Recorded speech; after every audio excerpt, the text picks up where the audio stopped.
Okay, hi everyone. Happy Friday. Today we're going to go into the summary for Act 4. I want to go over a few things with you just to make sure that you're understanding all of the events that we've read up to now. Next week we're going to start on the final act, Act 5 of Macbeth.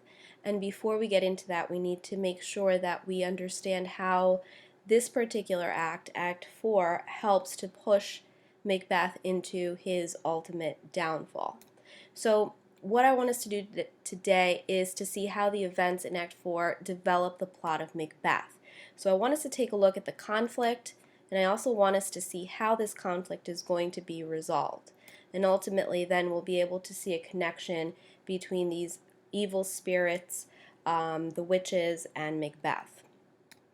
So you read in the last scene of Act 4 that Malcolm mentioned King Edward. And I want to just bring you back to the first PowerPoint I gave you for the unit that helps to explain the connection between Duncan, Macbeth, King James, and now King Edward.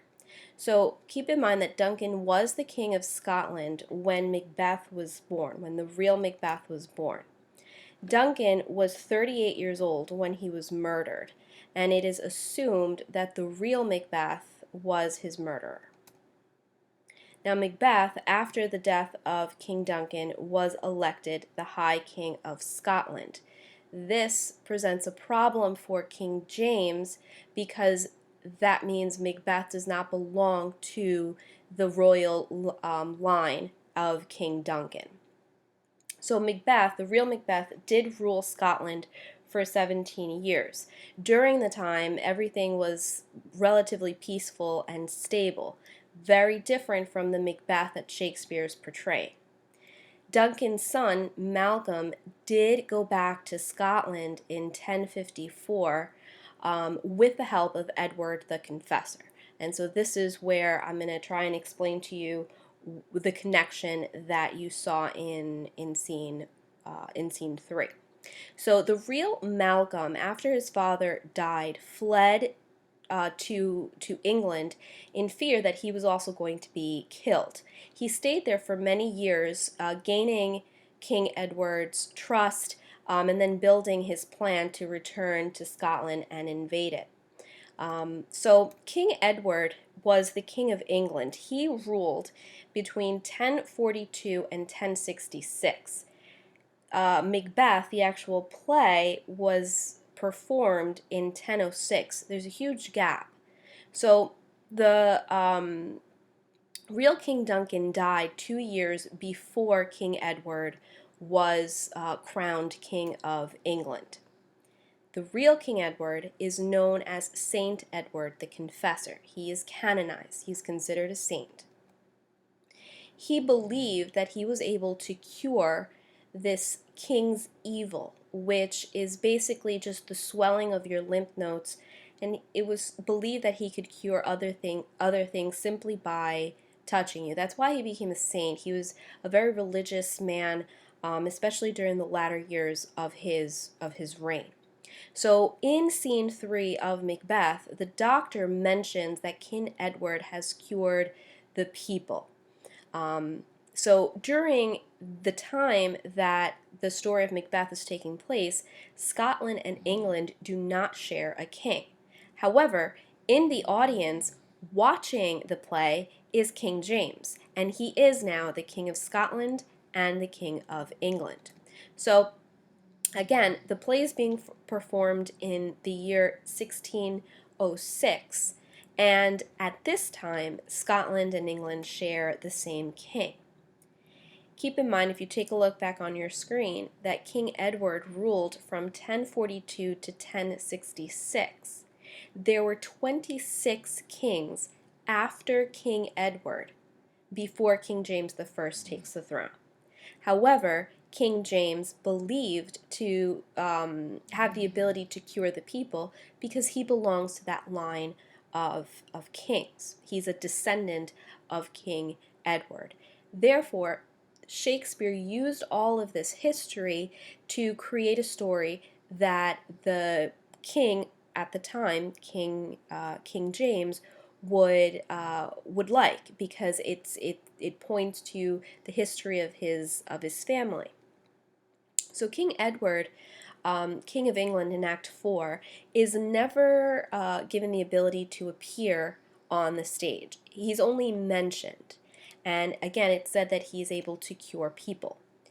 While this happens, Malcolm tells Macduff that he, King Edward, is able to heal evil. And King Edward here then is used as a contrast to Macbeth.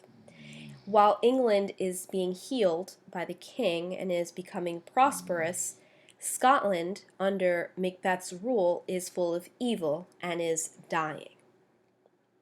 So this brings us to this idea of evil and spirits in the act we see from the beginning in scene 1 through the end. Scene 1 begins with the witches giving Macbeth all of this prophecy in the form of apparitions. And then we end with this idea of King Edward being able to heal the people. So let me take you to that part in the script.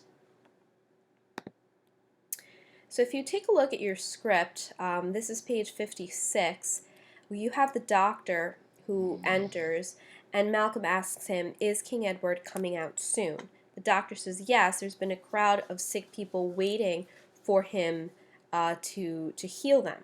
And then the doctor mentions that it seems he has this magical touch, something that was granted to him by heaven. So this is the mention of King Edward being known as a saint. Again, he's canonized.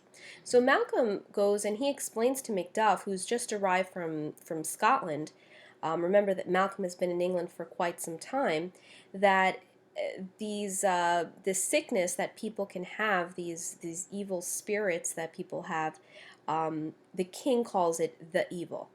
And he says, Malcolm says that Edward's healing touch is a miracle that he has seen perform many times during his stay in England. Malcolm says, how he receives these gifts from heaven, only he can say. But he cures people with strange conditions, all swollen, plagued by ulcers, and pitiful to look at. So, again, this mention that the king is able to heal people by divine intervention. As King James is watching this play, hearing the character of Malcolm say these things, Shakespeare knows that he's going to be very pleased, because again, King James is a very holy man. Remember, he was credited with writing the King James Version of the Bible. So what's interesting to note in this part here is that there's a lot of talk of someone who can heal evil, while Macduff enters to try and find a way to cure the evil back home in Scotland. So I want us to be able to build this connection and trace some of these things in the act before we move into Act 5. So I'm going to leave you here. Your job is going to be to complete your assignment, which is an extended response for this act. If you have any questions, please message me. I am on Schoology, and you can also email me, and I'll be more than happy to help you. If not, I will see you guys all on Tuesday. Enjoy your weekend.